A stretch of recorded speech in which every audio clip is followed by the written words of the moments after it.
자, 에스라서의 우리 지금 지난 내용은 9장에 에스라가 하나님의 그 감동을 받고 하나님의 소명을 받고 이스라엘 그 땅으로 돌아오게 됩니다. 근데 에스라는 지금 여기까지 걸려온 시간이 이스라엘이 포로였다가 2차 포로 기한까지 거의 140여 년간의 시간이 흐르게 돼요. 140년간의 흐르게 됐기 때문에 에스라는 그 이스라엘에서 살았던 사람이 아니란 거를 알 수가 있어요. 지금 이해가 되십니까? 살아있다 하더라도 완전히 애기였거나 지금 에스라가 이거를 기록했던 나이를 그 연대를 한번 찾아보게 된다, 그 추측하게 된다면은 에스라가 거의 그때 살아있지 않았을 때가 저장 연대가 보통 보면은 주전 뭐 537에서 515년이니까 그때 살아있지 않을 수도 있어요. 근데 여기에 이 에스라에 대한 설명을 우리가 볼 때 에스라는 어떤 자였냐면은 이 말씀을 우리 7장 10절을 보겠습니다.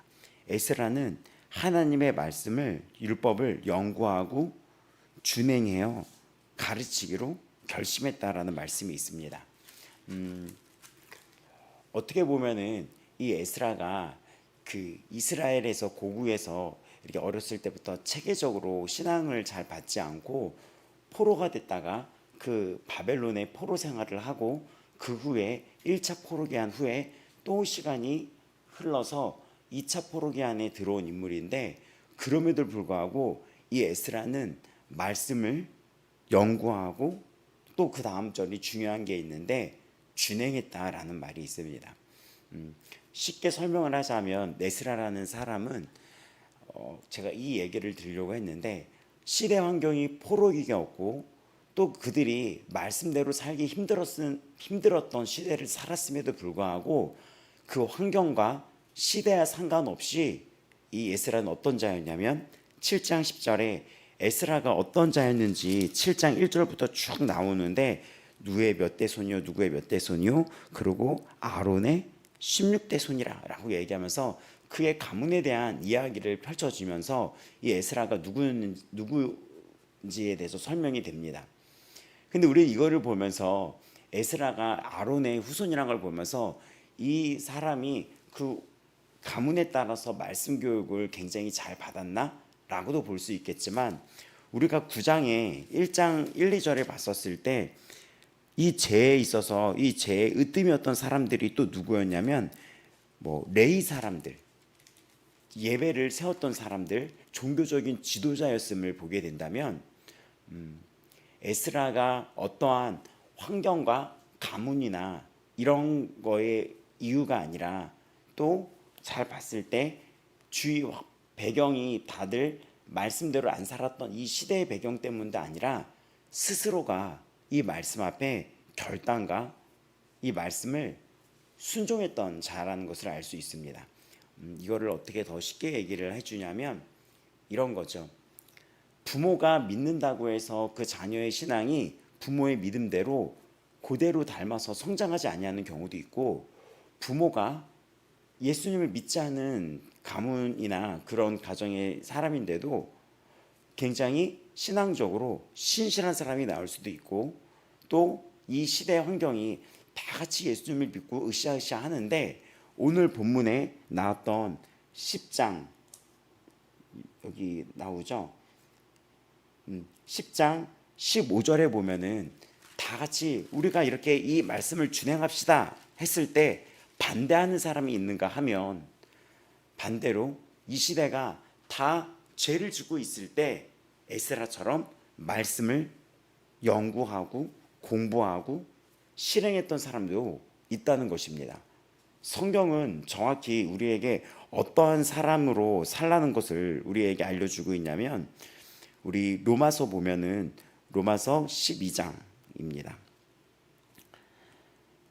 12장 2절 너희는 이 세대를 본받지 말고 오직 마음을 새롭게 함으로 받아 변화를 받아 하나님의 선하시고 기뻐하시고 온전하신 뜻이 무엇인지 분별하도록 하라. 하나님께서 선하고 기뻐하시고 온전한 뜻이 무엇입니까? 말씀대로 사는 것이죠. 하나님의 이 말씀 속에서 우리는 이 시대를 분별하며 말씀대로 살아갈 것을 지금 로마서는 당부하고 있습니다. 그럼 이 말씀을 비춰서 봤을 때 시대는 항상 악했다는 거예요. 이 바벨론의 이 시대도 악했었고, 페르시아의 그 시대도 악했었고, 포로에서 풀려났던 그 시대도 악했었으며, 시간이 흘러 이 신약 성경의 배경이 됐던 교회들이 막 이 땅에 세워졌던 그 시대도 역시 악했었고, 지금 이 시대도 악했다는 것입니다. 그럼 이 악한 세대에서 우리는 어떻게 살아가야 됩니까? 이 세대를 본받지 말라는 거예요. 세대의 풍습에 타협하지 말고 우리는 하나님을 기뻐하시고 또 하나님이 우리에게 맡겨주신 사명들, 온전하신 뜻이 무엇인지를 우리는 분별해야 됩니다. 근데 이 시대에서 무엇이 옳고 그름인지를 너희들이 분별해봐라 라는 것인데, 그 분별의 기준이 되는 것이 말씀이에요.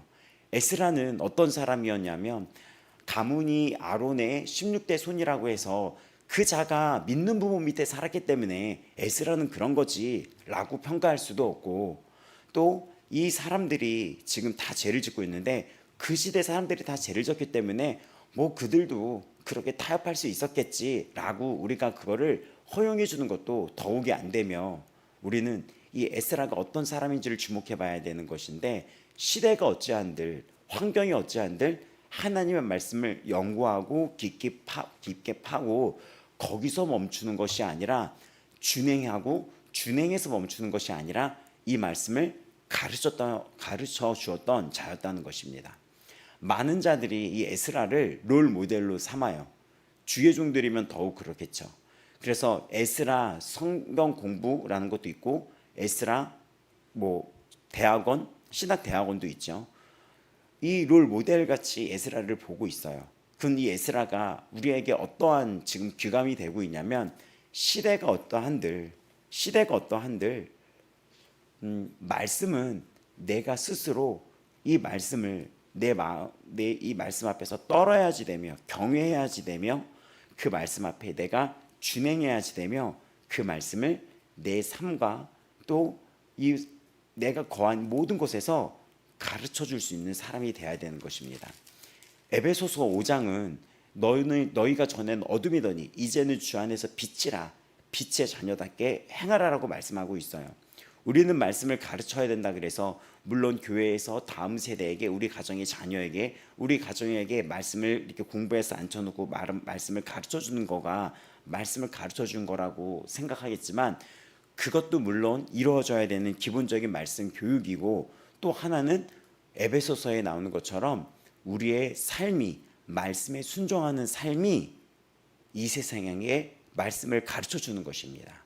남들은 다 이렇게 하는데 괜찮다고 하는데, 나는 하나님이 이렇게 하는 걸 원치 않기 때문에 나는 그 길을 걷지 않을 거야가 나중에 후에 주님이 오실 때 우리가 기준이 되는 거예요.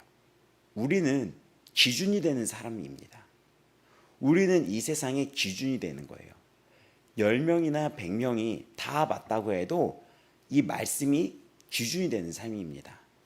100명이 기준이 아니라, 다수가 기준이 아니라 이 말씀이 그렇다고 한다면 소수로 걷는 이 좁은 길이 기준이 될 수도 있어야 되는 거예요. 우리가 이 에스라를 이제 넘어서 느헤미야로 가기 전에 에스라를 한번 정리하는 거예요. 나는 세상 사람들이 이렇게 한다 하더라도 그거에 길들여지지 않고 이 말씀 앞에서 이 길이 홀로 걷는 길이라 할지어도 이 말씀 앞에 타협이 없어야 합니다. 그래서 에스라를 정리하고 느헤미야로 넘어갈 텐데, 7장 10절에 그 에스라라는 사람에 대해서 명확하게 설명해 주는 그 본문이 있었는데, 에스라가 여호와의 율법을 연구하여 준행하며 율례와 규례를 이스라엘에게 가르치기로 결심하였더라. 이 말은 대단한 말씀이에요. 두 가지 측면이 있는데, 하나는 말 그대로 이 말씀을 가르치는 것이 있고, 또 하나는 내가 하나님의 말씀 앞에서 타협하지 아니하야겠다는 고백이 담긴 말씀입니다. 내가 말씀을 준행하고 가르치려면은 나는 말씀대로 살아야 되는 거예요.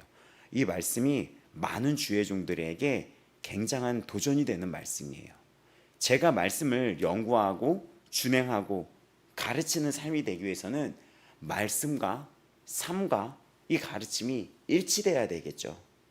그렇죠? 그렇기 때문에 많은 주의 종들이 이 말씀이 굉장한 말씀이라는 걸 알게 될 거예요. 더 나아가 주의 종들뿐만이 아니라 예수 그리스도를 믿고 예수님을 나의 주인이라고 고백하고 다짐하고 나아가는 모든 분들에게는 이 에스라가 결심했던 이 본문처럼 우리 모두는 이 말씀을 연구하며 또 실행하며 순종하며 우리 삶이 복음이 되며 빛이 되어 소금이 되어 이 땅에서 구별된 존재로 분별한 존재로 살아가셔야 되는 것입니다. 이것이 거룩입니다. 이러한 이 에스라의 뜻에 따라 에스라가 금식을 하고 기도를 해서 드디어 고국 땅인 이스라엘에 도착하게 됩니다. 근데 어떠한 모습이었죠? 9장 1절에 보면 레위 사람들이라는 것은 이제 알 거예요. 레위 사람들은 예배를 돕는 자들이었어요. 그래서 레위 지파라는 말 이제 들어봐서 이제 여러분 아시겠죠? 민수기를 하고 있는데 민수기를 참고하면은 더 많이 도움이 될 겁니다. 그 레위 사람들은 예배자, 지금으로 따지면 뭐 이런 주의 종들인 거예요. 뭐 성과대 이런 사람들인 거예요. 근데 그 자들이 정말 여기 보면 기가 막히다라는 표현이 나왔던 것처럼 이들이 지금 9장 4절에 보면 기가 막히다라는 표현처럼 레위 사람들이 이 땅 백성들에게서 떠나지 아니하였다라는 거예요. 그것은 이 땅 백성들의 풍습에서 구별되지 않았다는 것입니다. 로마서 아까 말씀드렸던 12장 2절은 이 시대를 본받지 말라고 했는데 그 시대 사람들과 구별되지 않고 섞여 살았다는 것입니다. 예를 들면 지금 김준영이 이 시대 사람들이 막 좋아하는 사람 있으면 성적으로도 너무나 아무렇지 않게 마음에 든 사람이 있으면 바로 육체적인 관계를 맺고 술도 마시고 담배도 피고 심지어는 마약도 우리나라에서 너무나 지금 위험한 단계에 이르렀습니다.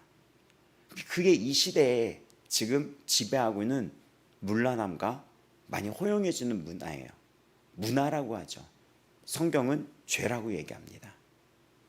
근데 김준영이 지금 봤더니 여기 보는 거에처럼 그들의 문화를 떠나지 아니했다는 거예요. 제가 막 그렇게 사는 거예요. 애인이 여러 명이고 또 술 뭐 이런 거에 뭐 같이 즐기고 때로는 담배도 피고 스트레스 목회하다가 스트레스 받았다고 그래서 저희 주차장에 보니까 목사님 지금 올라오시래요. 잠깐만 이렇게 하고 있고 지금 보면 상상만 해도 끔찍하죠. 끔찍한 일이 벌어지고 있는 거예요. 9장에 제가 이렇게 성경을 이렇게 자꾸 비유로 예를 들는 것이 이들의 제약이 하나님 보시기에 말도 안 된다는 내용을 강조하기 위해서 말도 안 되는 예시를 들어보인 것입니다. 근데 이 예시가 과장된 예시가 아니라 현재 우리나라에서도 일어나고 있는 일들입니다. 이런 것 속에서 9장에서 이 배경이 뭐라고 합니까? 가증한 일을 행했다 이렇게 얘기를 하면서 서로 섞였다 하는데 서로 섞였다라는 것은 단순히 이방 여인의 우상 숭배하는 여인과 그냥 같이 살고 있었다를 넘어서 그들의 문화랑 서로 섞였다는 거예요. 말이 문화지 정확히 죄와 섞였다는 것을 의미합니다. 이게 요즘의 문화의 추세야 라고 여러분이 이야기를 하는데 그게 죄인 거죠. 죄인 거죠. 그런 것들이 현대적으로 이런 걸 허용해 주는 것들이 뭐가 있을까요? 많은 것들이 있죠. 많은 것들이 있죠. 뭐 성적인 것도 그렇고 물질적인 정직하지 못하는 것들도 그렇고 뭐 술, 담배도 그렇고 그래서 우리는 이 말씀을 떨림으로 받아들여야지 돼요. 지금 보면은 이 배경 속에서 쭉 이 이야기가 어떻게 되냐면은 말씀에 떠는 자라고 하면서 10장으로 이게 연결이 됩니다. 10장으로 말씀 앞에 떤다. 하나님의 명령을 떨며 3절에도 나오죠. 하나님을 무서워할 수 있어야 되며 하나님을 섬기고 하나님을 경외한다는 것은 이 하나님 말씀 앞에 우리가 두려움과 떨림도 있어야지 되는 것입니다. 지금 이런 이 속 앞에서 이런 상황, 이런 시대 속 앞에서 이제는 에스라가 머리털과 수염을 뜯고 옷을 찢고 또 4절에 말씀으로 말미암는 떠는 자가 사로잡혔던 자들이란 얘기는 포로됐던 자들을 의미합니다. 포로 생활을 했던 이 사람들이 왜 자꾸 이 성경은 포로됐던 사로잡혔던 자를 이렇게 얘기하냐면 이들이 포로됐던 자였다는 거예요. 이들이 한번 벌을 받았던 자였다는 거예요. 그러니까 지금으로 따지면 한번 감옥 갔다 온 애들이 또 죄를 짓고 있다는 거예요. 어떻게 설명하면 좋을까요? 전과가 있었던 애들을, 과거에 전과가 있었던 애들이, 한번 크게 혼났던 애들이, 잡혀갔던 자들이 지금 사로잡혔던 자라는 말씀이 여기에 계속이 되거든요. 지금 줌이 멈춘 것 같아요. 잠시만요. 기다려 보세요.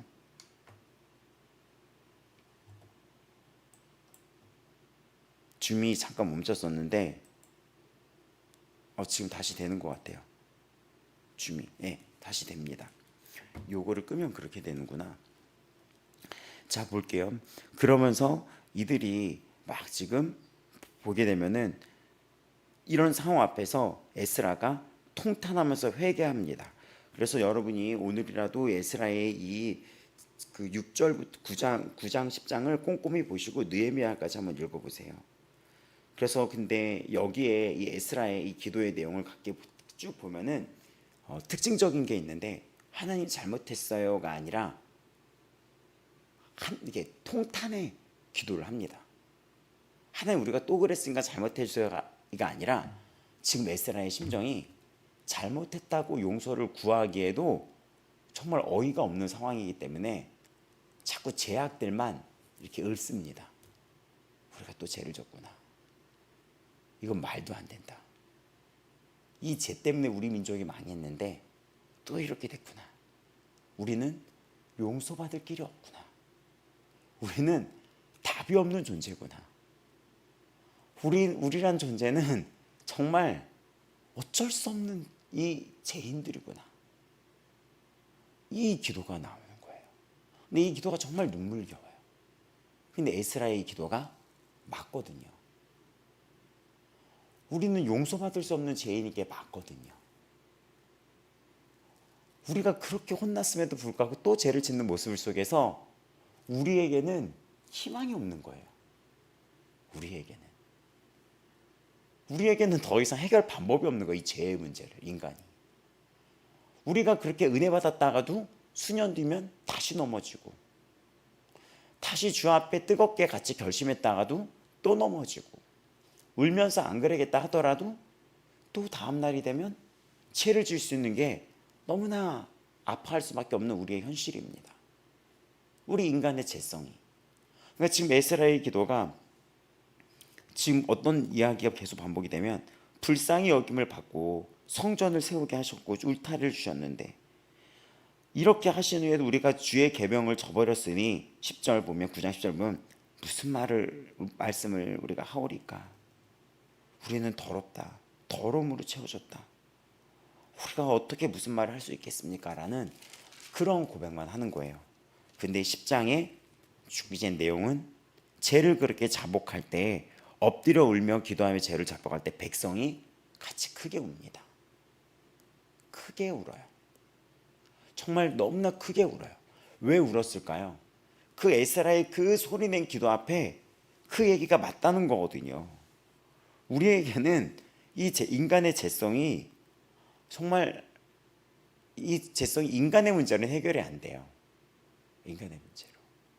그래서 일어선 줄 안 자는 선줄 안 자는 다시 뭐를 조심하라 그랬습니까? 다시 넘어질까 조심하라 그랬죠. 정말 이게 어이가 없어요. 어이가. 여기 기가 막히다라고 하죠. 근데 이 어이가 없는 게 저를 봐도 그렇고 제가 주의종 되면 굉장히 거룩하고 에스라처럼 말씀을 연구하고 준행하고 가르치고 말씀의 본이 된 줄 알았죠.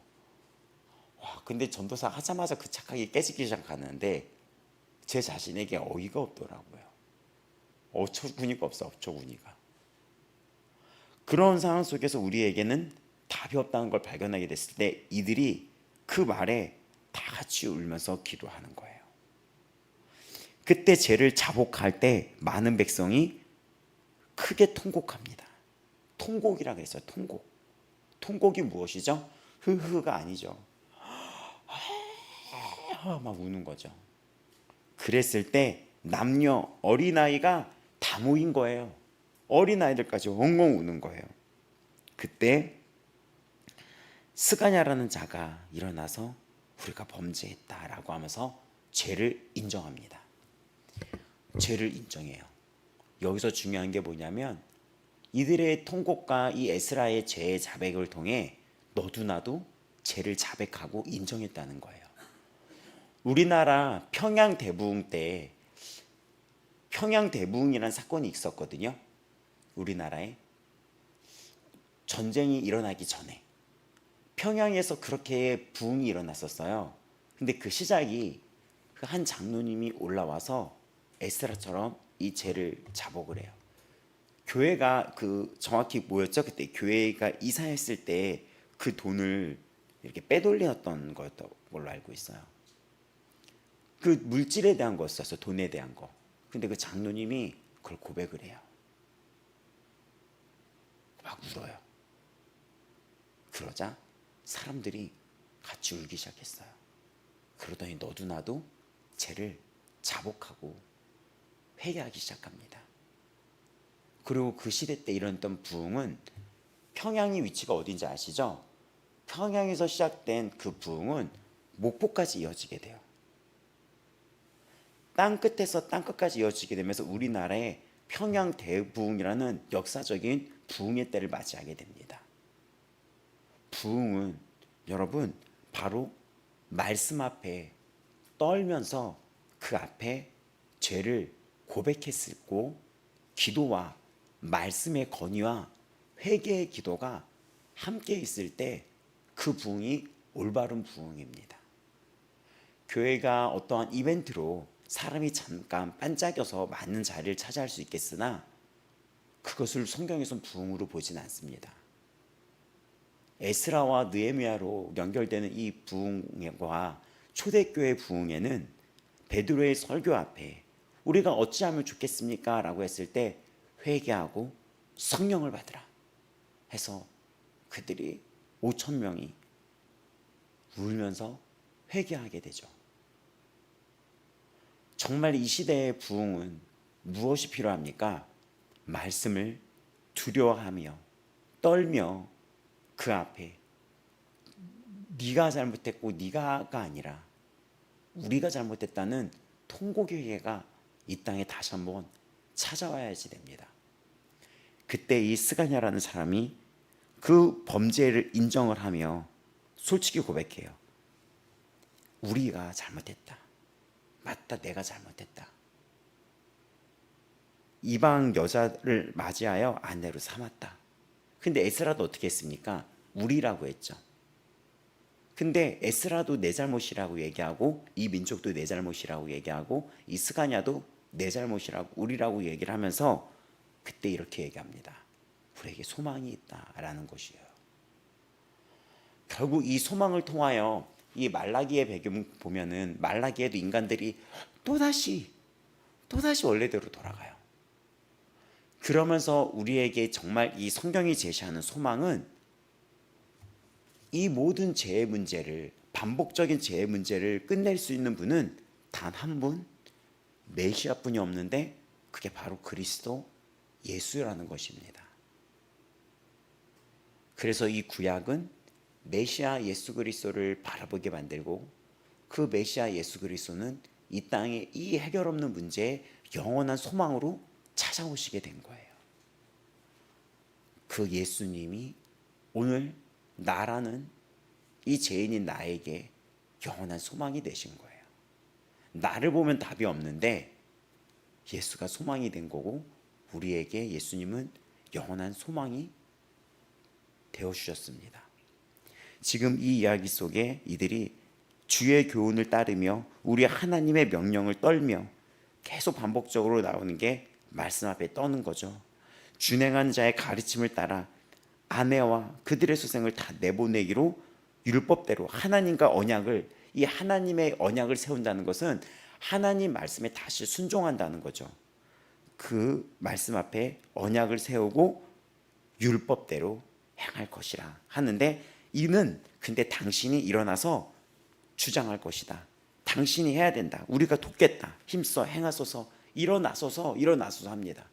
와, 목회를 하다 보면 전도사 때도 그렇고 이게 자괴감 같은 게 올 때도 있고, 아니면 하다가 목회를 하다가 어떤 성도가, 제가 전에도 그렇게 얘기했었죠. 막 몇 년을 가르쳤는데 결국에는 제로 돌아가는 그 뻔뻔함을 보면서, 웬 뻔뻔하다는 표현을 사용했는데 회개는 뻔뻔함이 아니라 겸손함이에요. 하지만 이 죄를 자기가 타협하면서 이 죄를 자기가 인정하는 것은 하나님 앞에 뻔뻔함입니다. 근데 그런 케어라고 할 수 있으면 케어겠죠. 돌봄을 했는데 내가 뭘 잘못했나라고 느껴질 정도로 너무나 제 앞에서 하루아침에 무너졌고, 무너진 건 상관이 없어요. 상관없다는 게 죄를 인정해 준다는 것은 결코 아닙니다. 절대 아니에요. 그 죄를 졌을 때 그 자가 하는 행동이 더 중요하다는 이야기를 강조하기 위함인 거예요. 근데 그 자가 말씀 앞으로 돌아오는 것이 아니라 그냥 죄악 속으로 가요. 근데 그들이 지은 죄악이 제 안에도 있는 걸 발견하게 되면 내 죄도 맞거든요. 그걸 보면서 너무 이거에 대한 회의감? 그 사역자의 부족?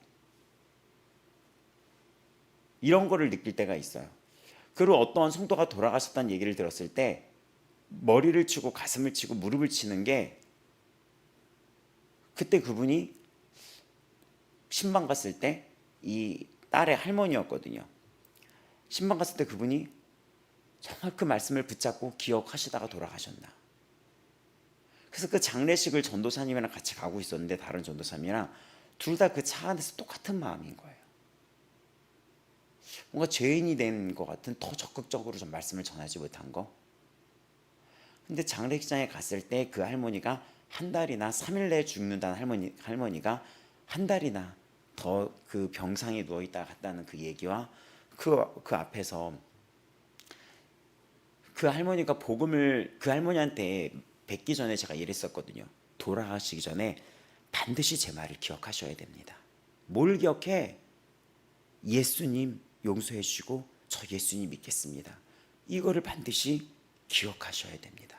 근데 그 할머니가 내가 언제 죽는 줄 알고 죽을 때 그걸 기억하라는 소리를 하나?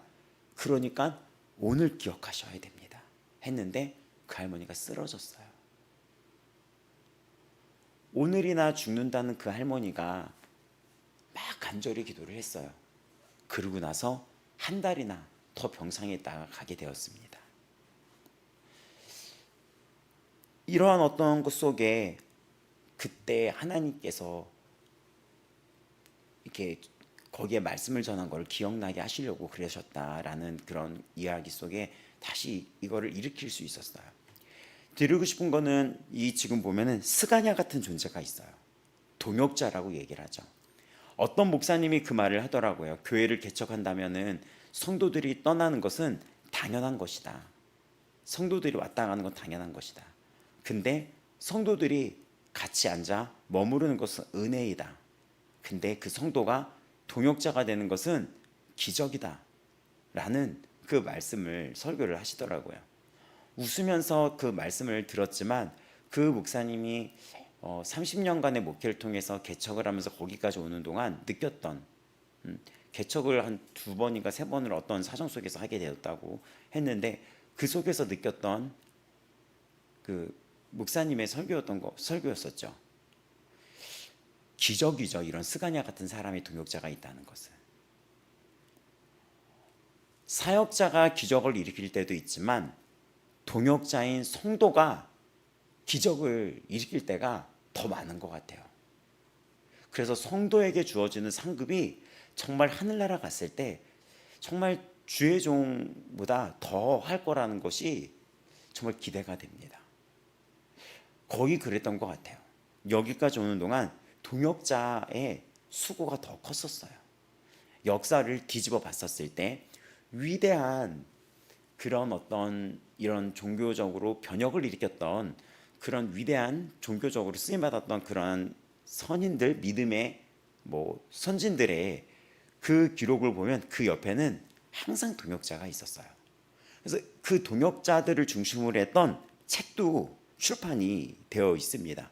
그 책 이름이 기억이 안 나는데 아시죠? 나 같은 죄인 살리신 그분도 굉장히 누군가의 동역자였고, 지금 이러한 것 속에서 이 말이 정말 감동적이에요. 힘써 행하소서, 힘써 진행하소서, 일어서소서. 근데 그 앞에 우리가 돕겠다.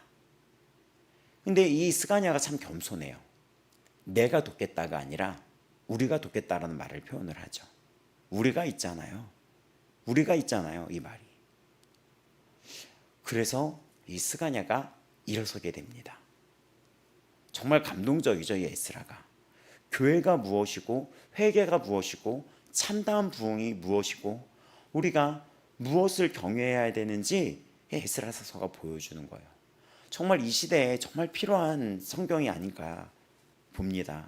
이 에스라와 느헤미야까지 이 감동이 계속 반복적으로 일어나요.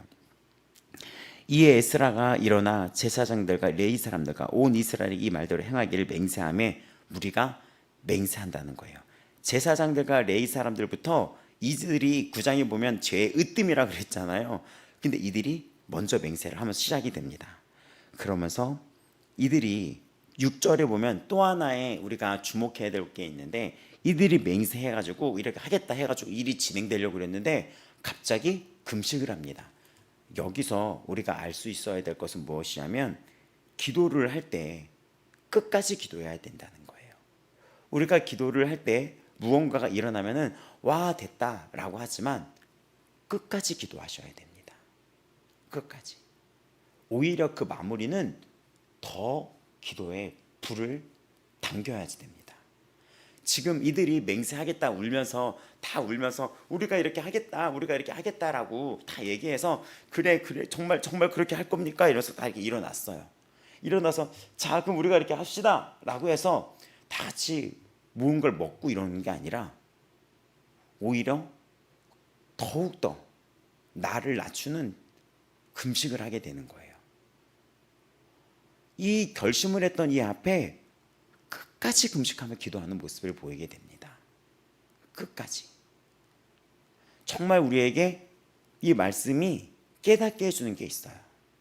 그리고 여러분 어떤 일이 끝났을 것 같은데도 그게 또 유보가 되는 게 보이고 끝났을 것 같은데도 또 연장되는 게 보일 때가 있죠. 감사하시기 바랍니다. 끝까지 기도하는 시간인 거예요. 끝까지 기도해야 돼요. 끝까지 기도해야 돼요. 선교도 그렇고 우리가 만나는 어떤 사역들도 그렇고 끝까지 기도해야 되는 거예요. 끝까지. 사역은 할 때도 중요하지만 하고 나서의 그 마지막도 굉장히 중요합니다. 제가 여기다 프린트를 하나 놨었는데 못 봤나요? 떨어졌나요 혹시? 네네네. 어디 갔어? 아니 여기 새로 뽑은 게 있었거든요. 어디 갔죠? 제가 어떤 집회를 갔다 오면 그 집회에 참여한 아이들의 명단을 사진으로 찍어와요. 집회 아무리 큰 은혜가 있다가 한들 집회 이것도 여름에 그 여름 집회 가서 찍어온 그 명단들인 거예요.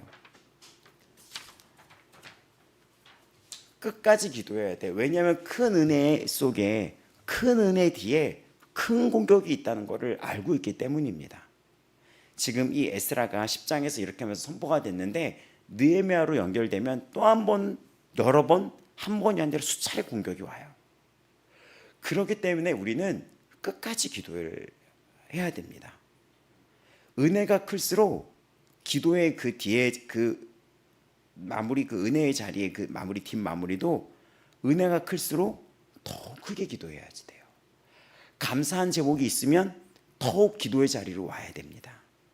우리가 어떠한 기도 제목을 놔두고 기도했을 때 그게 응답이 되면 와 했다 그러면서 흐지부지해지거든요. 근데 그게 열매가 안 좋아요.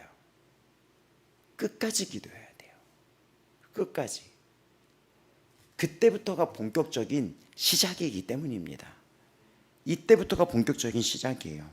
이때 니들이 음식도 먹지 아니하며 금식인데, 여기 금식은 물도 먹지 않는데요. 물도.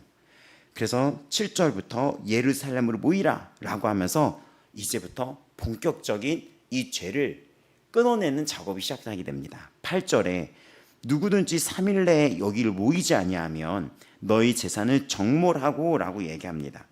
이것은 무엇이냐면 재산을 몰수해버리겠다는 얘기예요.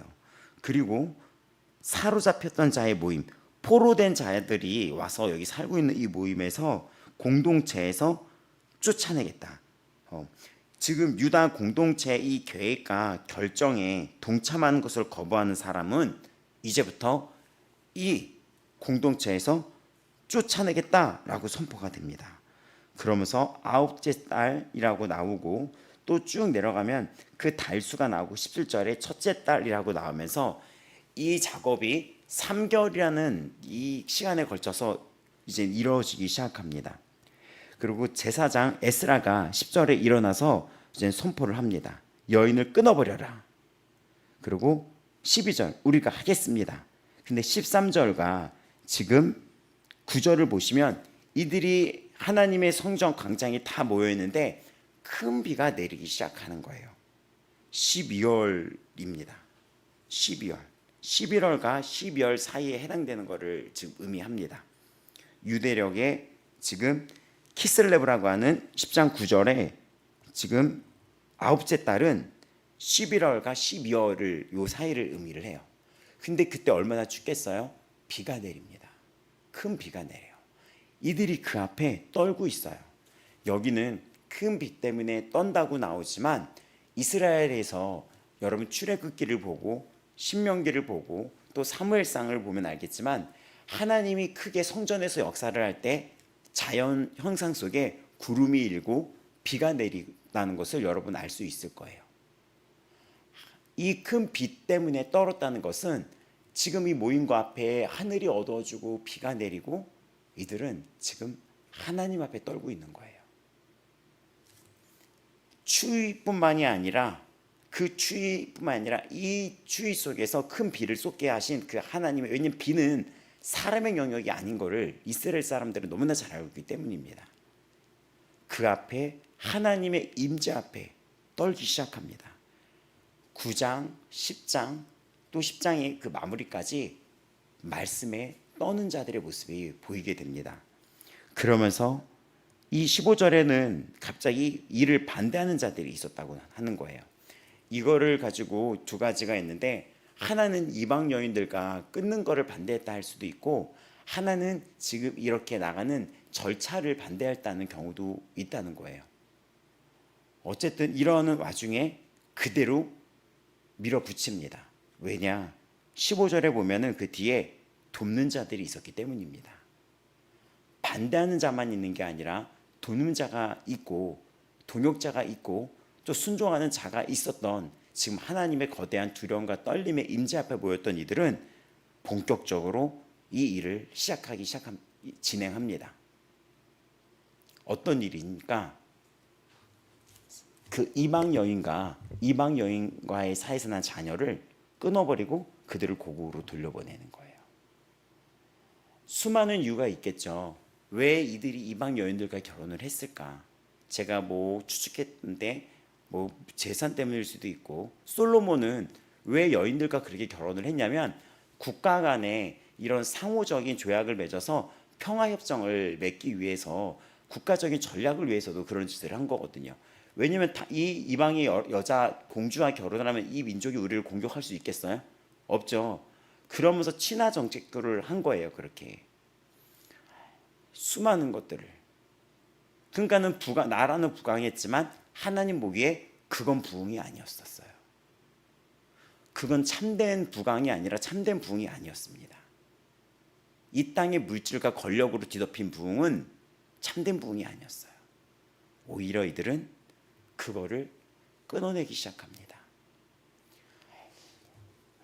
여기서도 이 10장이 또 이거를 오늘 10장을 다 마무리하려고 이렇게 길어지는데 이제 곧 마무리할 텐데 여러분 또 뭐를 생각해야 되냐면 자녀하고도 끊어지는 이 행동을 지금 시작해야 되는 거예요. 이 이방 여인하고 결혼을 했을 때 애까지 낳고 살 정도면 그 정이라는 게 없었을까요? 끊어내야 되는 거예요. 이제 하나님의 말씀대로 순종하지 아니하면 이러한 대가를 치르게 되는 과정이 지나가게 됩니다. 이런 경험 해본 적 있나요? 없기를 바래요.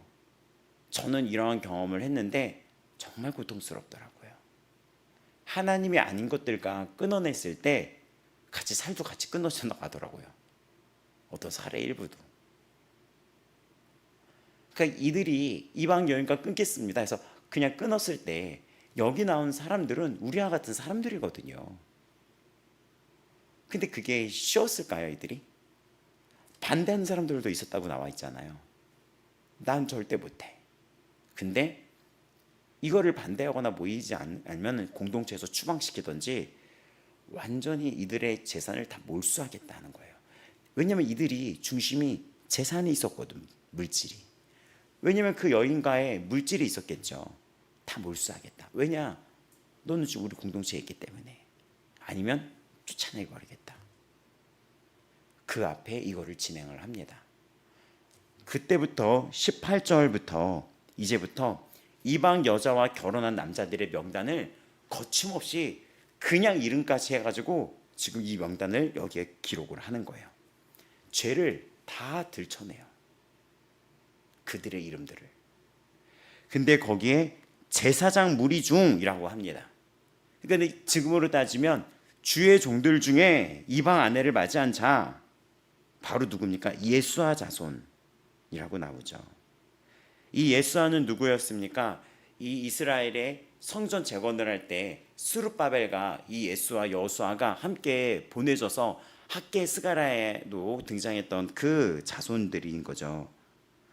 지금 이 제사장들의 명단이 있고 쭉 펼쳐지면서 여기에는 보면은 23절 레위 사람들, 24절 노래하는 자 중 지금 다 어떤 자들입니까? 예배에 섬기는 이들인 거예요. 그들의 이 명단이 다 올라가 버린 거예요. 쭉 하면서 이게 쭉 내려오게 되면은 총 110명 정도 됩니다. 그럼 우리는 이거를 보면서 110명이면은 그렇게 많지 않다고 생각할 수 있어요.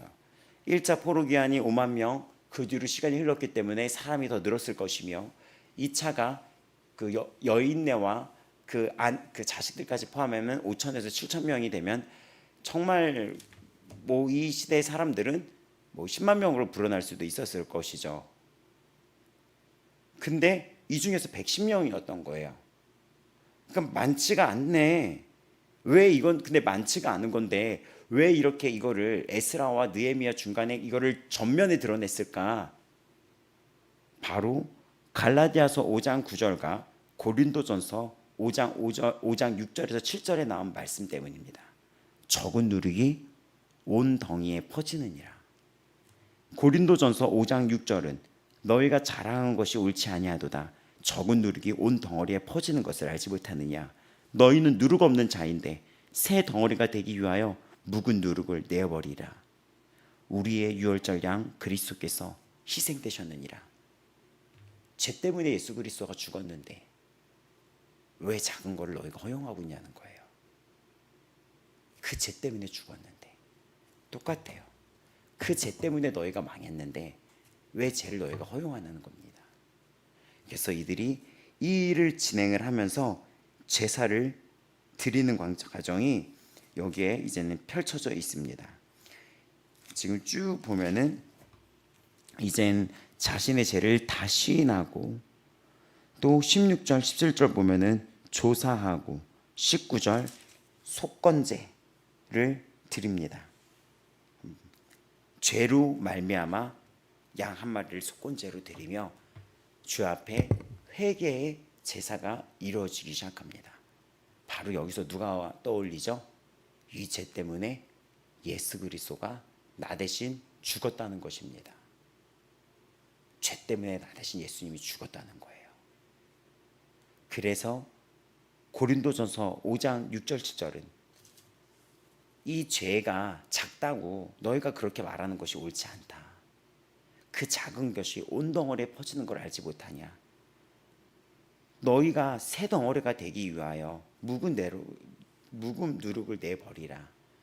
너희가 새 사람이 되게 하기 위하여 유월절 양 예수 그리스도께서 희생되셨느니라 라는 말씀이 고린도 전서 5장 6절에서 7절에 나오며, 갈라디아서에 자꾸 이들을 예전으로 돌아가게 하는 그 위협하는 세력 가운데 적은 누룩이 온 덩이에 퍼진다고 이야기합니다. 자, 오늘 이제 기도를 하겠습니다. 10장도 이 내용이 너무나 꽉 차져 있는데, 그렇죠? 이 동역자에 대한 부분으로도 우리가 메시지를 나눌 수 있고, 참다운 회개와 부흥에 대해서도 우리가 이야기를 나눌 수가 있어요. 또 기도를 끝까지 해야 된다는 거에 대해서도 우리가 이 말씀을 교훈으로 가져갈 수 있습니다.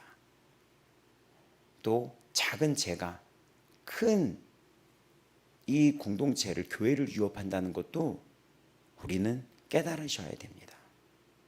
작은 죄의 타협이 온 교회를 더럽히고 있는 것이 우리나라의 현실입니다. 작은 죄를 허용했던 그것이 교회에서 지금 교단이 분리가 되고 있어요. 너무나 어떤 죄인지 아시겠죠? 그 죄를 허용해주는 그거 하나가 온 나라를 지금 뒤엎으려고 하고 있어요. 성평등 가족부와 낙태 허용과 이런 것들이 온 나라를 뒤엎고 있습니다. 심지어는 교회들도 주장하고 있어요. 이 시대 때 우리는 눈물에 말씀 앞에 두려워하는 그것이 필요합니다. 말씀 앞에 두려워해야지 됩니다. 하지만 이 기도는 끝까지 하셔야 되는 것입니다. 차별금지법이 지금 한 해 한 해 아슬아슬하게 통과가 안 되고 있는데 끝까지 기도하셔야 됩니다. 우리는 끝까지 기도해야 됩니다. 그리고 우리에게는 아직 소망이 있습니다. 오늘이라는 시간은 아직 소망이 있어요. 오늘도 이 아버지 마음 교회 성도 여러분, 우리에게는 아직 소망이 있습니다. 그 앞에 끝까지 기도하며 하나님 말씀에 두려움과 떨림으로 살아가는 복된 성도가 되기를 축복합니다. 그 한 사람의 복된 성도가, 그 한 사람이 요시아의 개혁이 온 민족을 살려낸 것처럼 오늘 이 에스라의 기도가 이스라엘에게 다시 회개의 부흥을 일으킨 것처럼 오늘 당신의 기도가 지금 이 대한민국의 소망이 되기를 축복합니다. 다 같이 우리 기도하시겠습니다. 기도할 때는 하나님 아버지, 지금 이 땅의 민족들이 작은 죄를 시대의 흐름이라고 타협하고 있습니다. 하나님이 아니라고 했던 것을 지금 타협하고 있으며 그 적은 것이 온 덩어리를 썩어지게 만들고 있습니다. 주여, 나의 죄, 우리의 죄 용서하시고 이 땅에 이 회개의 부흥이, 참된 부흥이 일어나게 하여 주시옵소서. 하나님, 우리 귀한 아버지 마음교회 성도들이 이 시대에 겸손히 끝까지 기도하는 참된 기도의 군사로 우리 성도들 복 주시옵소서. 오늘도 끝까지 기도하며, 오늘도 끝까지 회개하며, 오늘도 포기하지 않는 성도로 살아가게 하여 주시옵소서. 다 같이 주여 부르며 기도하겠습니다. 주여, 주여. 하나님 아버지, 이 시대를 본받지 말며 말씀 앞에서 주가 선하시고 주가 기뻐하시며 온전하게 하신 뜻이 무엇인지를 분별하라고 하였는데, 이 말씀 앞에 떨며 이 말씀 앞에 떨며 하나님을 두려워하며 이 시대를 분별하며 하나님 말씀의 두려움과 떨림으로 이 시대를 향하여 아픔으로 눈물로 기도하는 주의 종이 되게 하여 주시옵소서.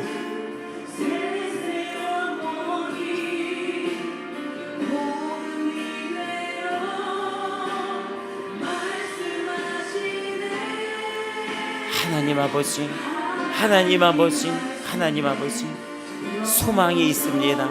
아직 기도하는 이 시대엔 소망이 있습니다. 참되게 회개하는 그 한 사람에게 소망이 있습니다. 참되게 기도하는 이 대한민국 교회에는 소망이 있습니다. 소망이 있습니다. 그 한 사람 한 사람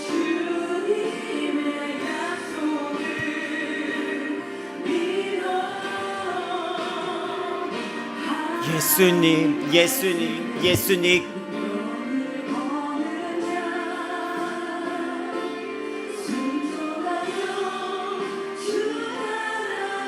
예수님, 예수님, 예수님, 예수님. 이 시대 주 예수 그리스도 앞에 무릎 꿇고 기도할 때 아직 소망이 있습니다. 오늘이라는 이 시간에 기도하는 그 한 사람, 참되게 회개하는 그 한 사람이 있다면 아직 소망이 있습니다. 죄에 대해서 돌이키며 죄를 끊어내며 주님 앞에 이러한 소망이 있습니다.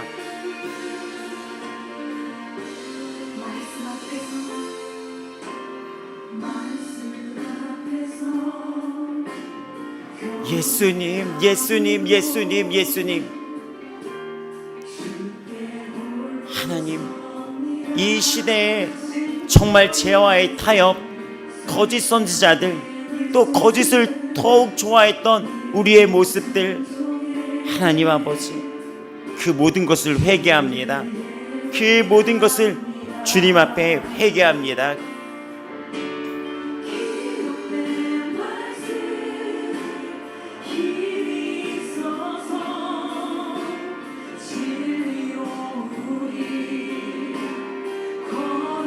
예수님, 예수님, 예수님. 적은 누룩이 온 덩어리를 지금 다 더럽히고 있으며 적은 누룩이 온 덩어리에 퍼지고 있는데, 하나님, 이거를 허용해지며 경외함이 사라지며 거짓을 좋아하는 이 시대, 주님, 잘못했습니다. 우리의 유월절 양 곧 그리스도 예수께서 희생되셨느니라. 예수 그리스도의 십자가의 희생, 예수 그리스도의 십자가의 희생을 교회가 바로 알게 하여 주시옵소서. 교회가 바로 깨닫고 알게 하여 주시옵소서. 예수님, 예수님, 예수님, 예수님. 죄와 피 흘리기까지 싸우는 그런 모습들이 나타나게 하여 주시옵소서. 죄와 피 흘리기까지 싸우며 죄를 끊어내는 성도들로 살아가게 하여 주시옵소서.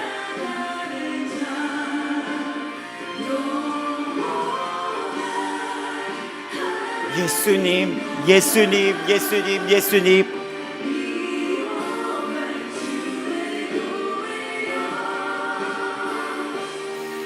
교회여 일어나 빛을 발할지어다.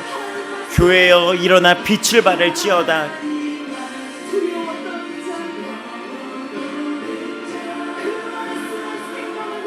하나님 아버지, 하나님 아버지, 하나님 아버지, 영적으로 게으른 시대, 영적으로 깨어있지 못하는 시대, 거짓을 좋아하는 시대, 타협하는 시대, 우리의 죄를 용서하여 주시옵소서. 이 땅 고쳐주시옵소서.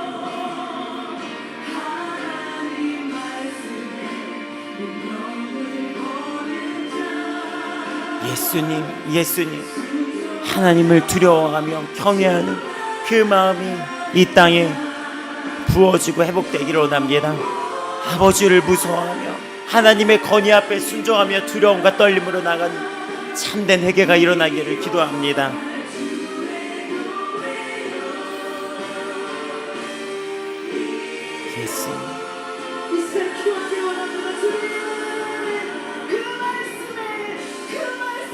예수님, 예수님, 예수님, 예수님, 예수님, 예수님, 예수님.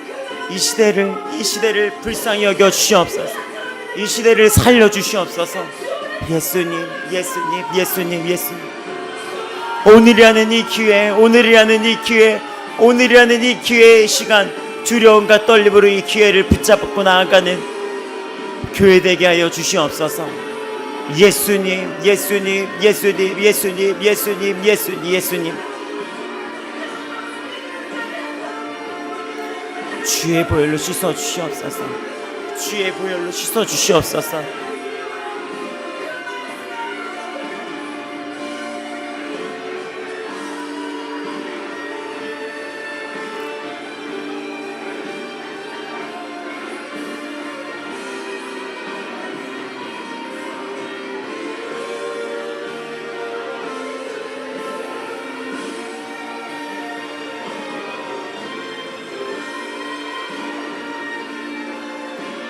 하나님 아버지, 하나님 아버지, 주님이 오실 날이 멀지 않았던 이때, 이 땅의 마지막 때의 추수가 일어나게 하여 주옵소서.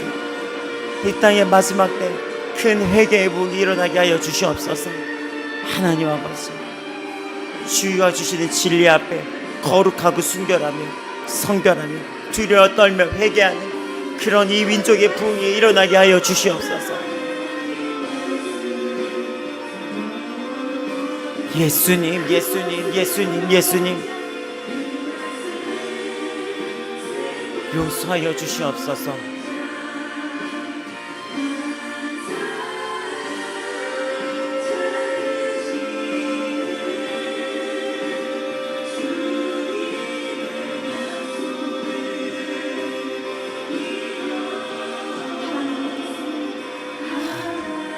하나님 아버지, 하나님 아버지, 하나님 아버지,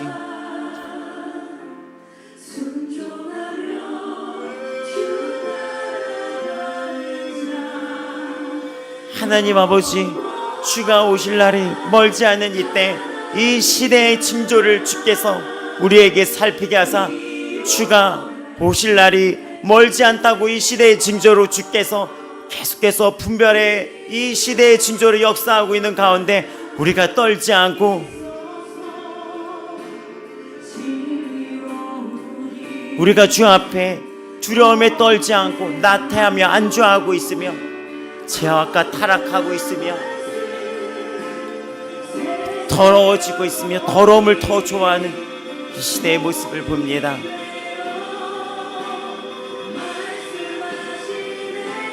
하나님 아버지, 하나님 아버지, 하나님 아버지, 하나님 아버지, 하나님 아버지, 이 땅, 이 대한민국의 교회, 또 청년들, 또 이 땅의 주의 종들,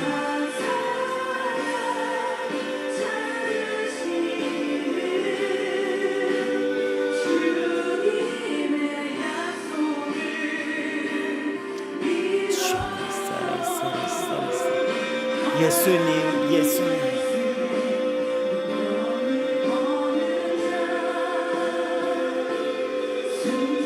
용서하여 주시고 주께서 하나님 이 땅 다시 주의 부흥의 축복, 회개의 축복, 진리의 축복으로 서게 하여 주시옵소서.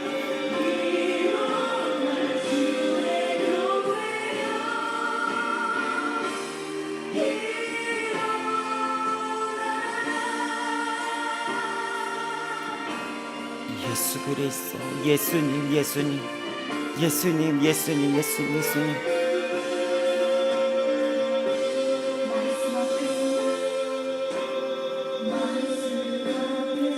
예수님, 예수님, 예수님.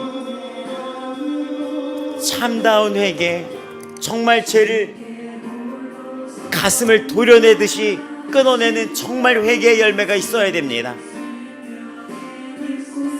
순종하지 않고 살았던 그 죄를 도려내는, 그 가슴을 도려내는 회개의 결단이 일어나야 됩니다.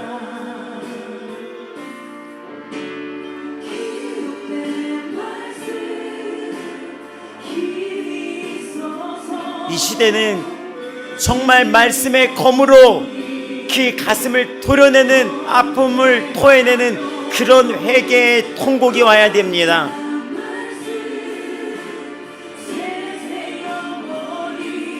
육과 정이 아니라 오직 말씀으로 세워지는 목양이 이루어져야 합니다.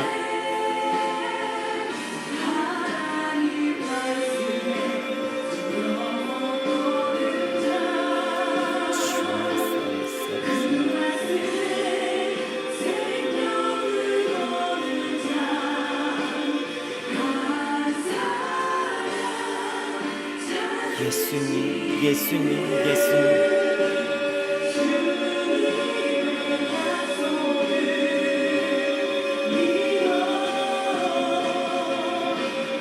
예수님, 예수님, 예수님.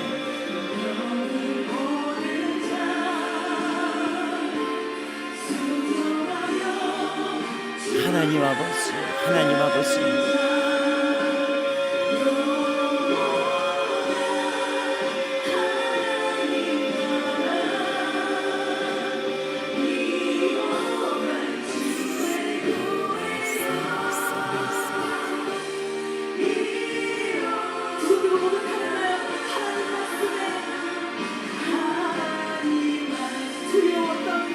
예수님, 예수님, 예수님, 예수님.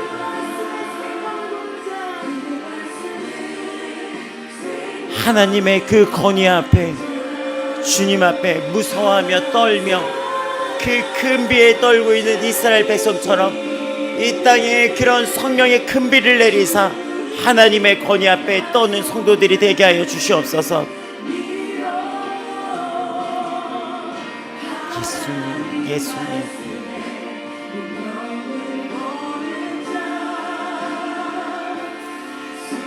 하나님 아버지, 주여 말씀.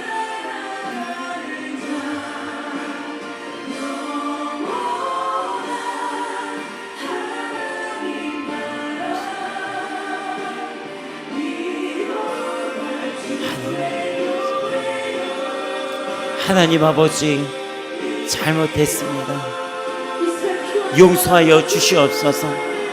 하나님 아버지, 그 큰 비에 떨고 있던 이스라엘 백성들처럼 예루살렘 성전에 모여 큰 비 앞에 떨고 있었던 이스라엘 그 백성들처럼 이 땅에 성령의 큰 비를 내리사 주의 전 앞에 우리가 떨며 두려움으로 엎드려져 모든 죄를 자복하고 드러내어 그 말씀으로 그 죄를 도려내는 그런 회개가 일어나게 하여 주시옵소서.